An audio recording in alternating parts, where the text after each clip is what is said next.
In this video, I'm going to be covering the step-by-step procedure on how to do a firmware update of all the Pro Series consoles, such as Midas Pro 1, Pro 2, 2C, 3, 6, and 9, as well as ProX. To download the firmware, let's head to musicgroup.com.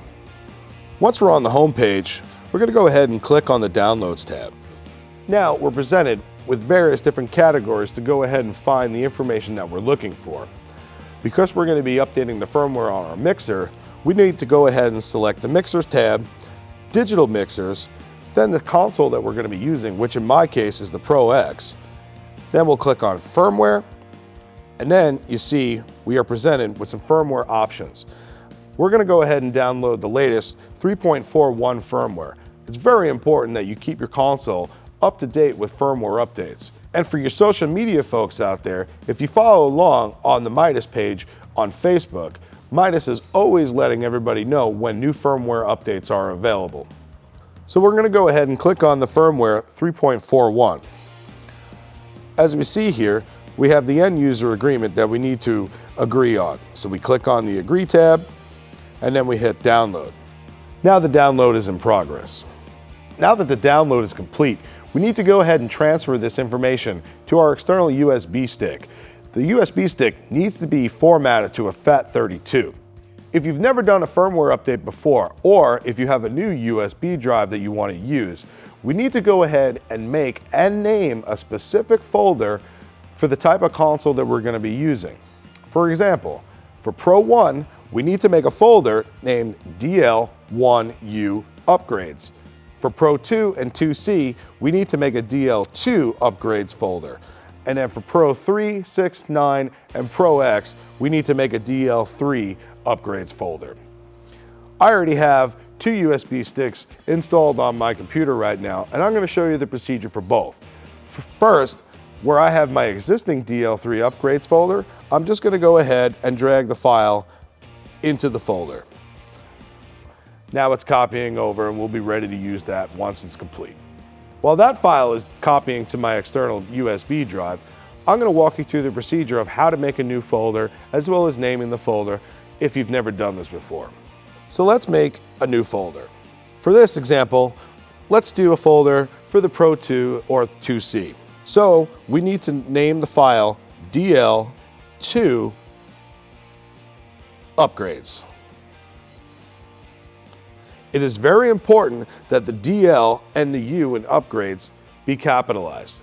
It is case sensitive and very, very important, or else the console won't see it. So now let's toggle back over and copy this into the folder.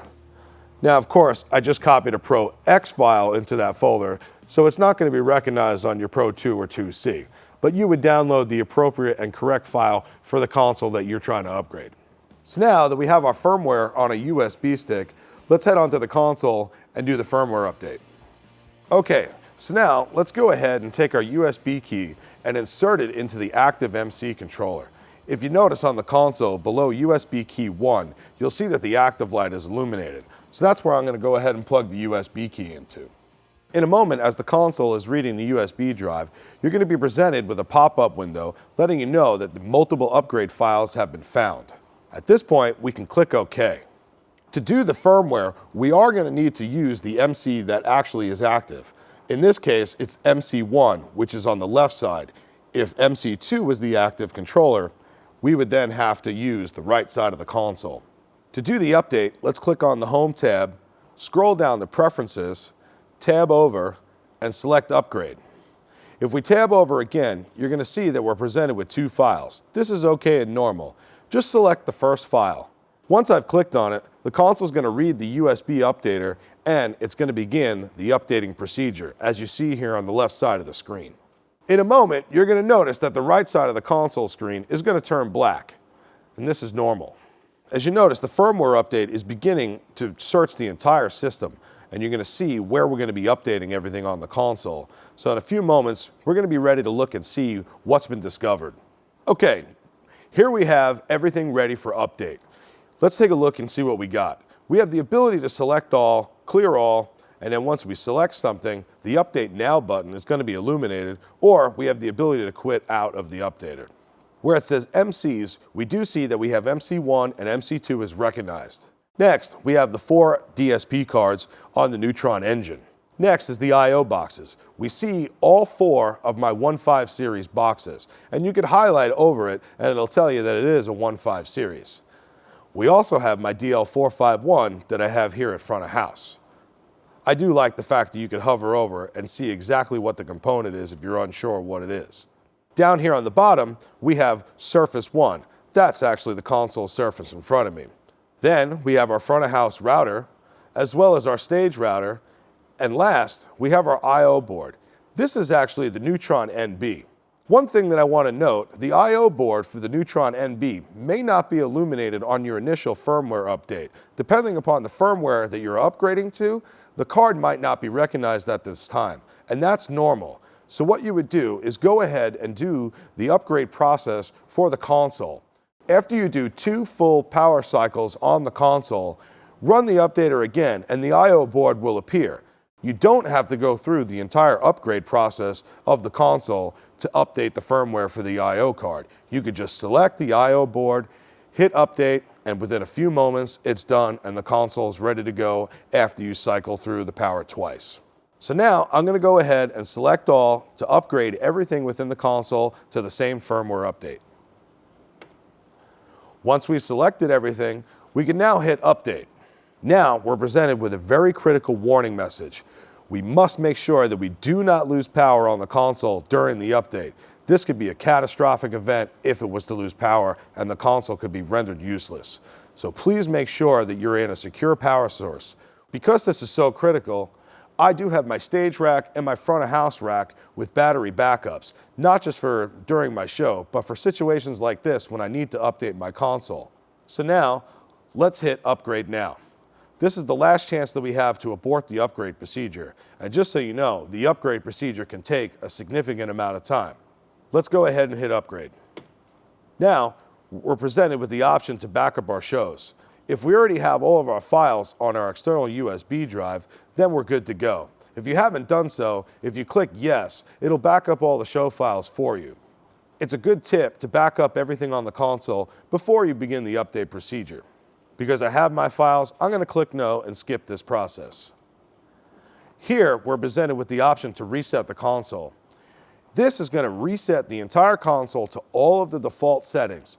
If you have any settings on the console that you like, or if you're going to be using the same console day in and day out, I would hit no thank you, because this way all of your settings are still retained on the console.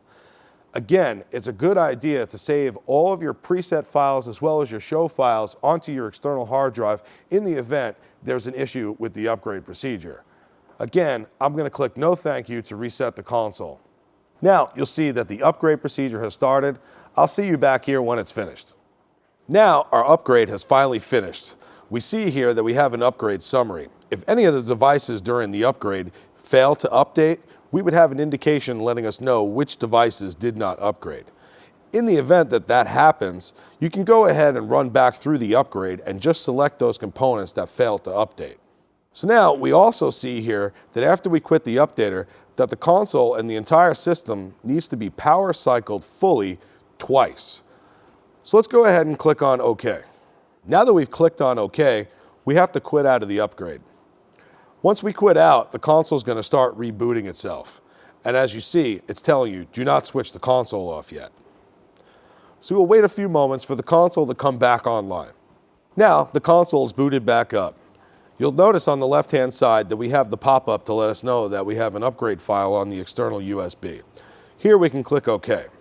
As instructed, we need to power cycle the console completely, as well as all the external components, such as the Neutron and all of our I/O boxes, and we need to do this twice. To normally shut down the console, you would head to the Home tab, go down to Preferences, tab over to shut down the system. But on a firmware upgrade, the console will not actually shut down if you click here. So it is perfectly normal for us to turn the power switch off on the back of the console. So let's go ahead and do that and power cycle the desks. Okay, now that we've power cycled once, I always like to wait for the entire system to come online. And this is also a good time to take a look to see that everything is being recognized on the console. As you notice, we have everything part of our ProX system is connected and everything is showing a green status. One very important thing, one little note I want to point out is when you do a firmware update on the console will automatically default back to fiber connections. I had a lot of people call me when they do a firmware update, hey, I turned the console back on, but I'm not getting connectivity to the console. I tell them, hey, go here and check this, and sure enough, it switched over to fiber, and everything was working once they switched it back to copper. So just keep that in mind. If you do a firmware update, you will need to jump back in here and select that. So now let's close the upgrade pop-up that we have on the left side, and let's click over to the shutdown procedure. So we'll head up to the Home tab, scroll down to Preferences, and click on Shutdown. And now we have the pop-up to shut down the entire system. We'll hit OK, and now the console is going to shut down like it's supposed to. And finally, our second power cycle is complete. I'm back in the status screen, and again, we can see that the entire system is operating and it's online as expected. I'm going to head over here to the left side and click OK on our USB file. And I'm going to head over to the file window just to make sure that all the files are still on the console just like we last left off. And as you can see, they're all still there. So now I'm going to go ahead and remove the USB drive. At this point, the upgrade is now complete. We have the option to reload our show file or create a new one. Now we see that the upgrade procedure was an easy task. It does take a little bit of time, and this is to be expected. Here's a great tip to keep in mind. If any of your I/O boxes fail to be recognized during the upgrade procedure, I'm going to show you how you can get the I/O box to get recognized from the upgrade. You can simply plug in a Cat5 Ethernet cable into the back of the Ethernet control port number 1 on the ProX Surface or the 3, 6, and 9, and plug the other end into the X or the Y connection on the I/O box that failed to update. Once connected, run the updater again. After the scan, you will notice that the I/O box will come online. Now, I know the upgrade procedure can take a significant amount of time depending upon the size of your setup. So you don't actually have to go through the entire system upgrade. You can just select the I/O box that failed to upgrade, run the updater, power cycle twice, and now all the components in your system will be on the same firmware.